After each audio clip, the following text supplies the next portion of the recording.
Hi dear friends, ഇന്ന് ഞാൻ നിങ്ങളുമായിട്ട് ഷെയർ ചെയ്യുന്ന എൻ്റെ റെസിപ്പി എന്താണ്? ഇരുമ്പാമ്പുളി അച്ചാർ. വളരെ രുചികരമായ ഒരു ഇരുമ്പാമ്പുളി അച്ചാറാണ് കേട്ടോ ഇത്.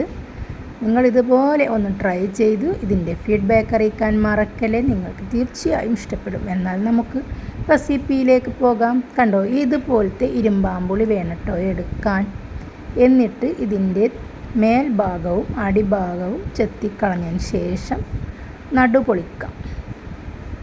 നന്നായിട്ട് നടുപൊളിക്കാം. കണ്ടില്ലേ, ഇതുപോലെ നടുപൊളിച്ച് ക്ലീൻ ചെയ്തെടുത്തിട്ട് വേണം നമുക്ക് ഇത് ഒരു ഫുൾ നൈറ്റ് ഉപ്പിട്ട് വെക്കാൻ. കുറച്ച് ഉപ്പൊക്കെ ഇട്ട് അങ്ങനെ വെച്ചിട്ട് രാവിലെ എടുത്ത് അതിൻ്റെ വെള്ളമൊക്കെ കളഞ്ഞതിന് ശേഷം നമുക്കത് മാറ്റി വെക്കാം കേട്ടോ.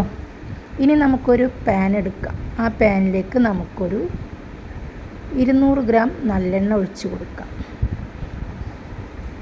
ഇനി ഇതിലേക്ക് നമുക്കൊരു 1/4 ടീസ്പൂൺ കടുകും 2 വറ്റൽമുളകും കുറച്ച് കറിവേപ്പില ഇട്ട് അങ്ങോട്ട് മൂപ്പിക്കാം.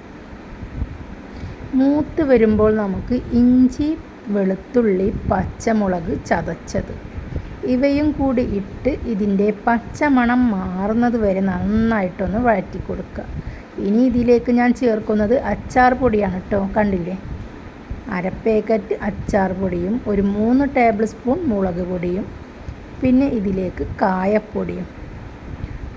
ഉലുവയും കായപ്പൊടിയും ഓൾറെഡി അച്ചാറിൽ തന്നെ ഉണ്ടാവും, അതിനാൽ ഞാൻ ഉലുവപ്പൊടി ചേർക്കുന്നില്ല കേട്ടോ.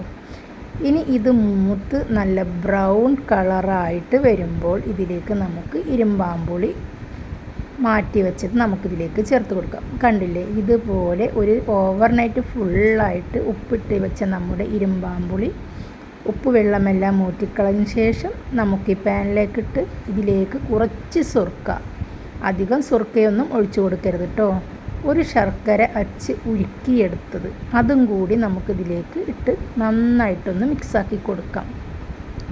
ശർക്കര ഉരുക്കിയെടുക്കുമ്പോൾ 1 സ്പൂൺ വെള്ളം ഒഴിച്ചിട്ട് വേണം കേട്ടോ ശർക്കര ഉരുക്കിയെടുക്കാൻ. അധികം വെള്ളമൊന്നും ഒഴിക്കാതെ വേണം ശർക്കര ഉരുക്കിയെടുക്കാൻ. അതും കൂടി ഒഴിച്ച് നന്നായിട്ടൊന്ന് വറ്റിച്ചെടുക്കാം നമുക്ക്. കണ്ടോ, ഇതുപോലെയായിരിക്കും നമ്മുടെ ഇരുമ്പാമ്പുളി അച്ചാർ നമുക്ക് കിട്ടുക. കാണുമ്പോൾ തന്നെ നിങ്ങൾക്ക് കൊതിയാവുന്നില്ലേ? നിങ്ങളുടെ വായിൽ വെള്ളം വരുന്നുണ്ടോ? നിങ്ങൾ ഇതുപോലെ ഒന്ന് തീർച്ചയായും ഉണ്ടാക്കി നോക്കൂ. ഇരുമ്പാമ്പുളി നിങ്ങൾ ഒരിക്കലും കളയില്ല ഇത് കണ്ടാൽ.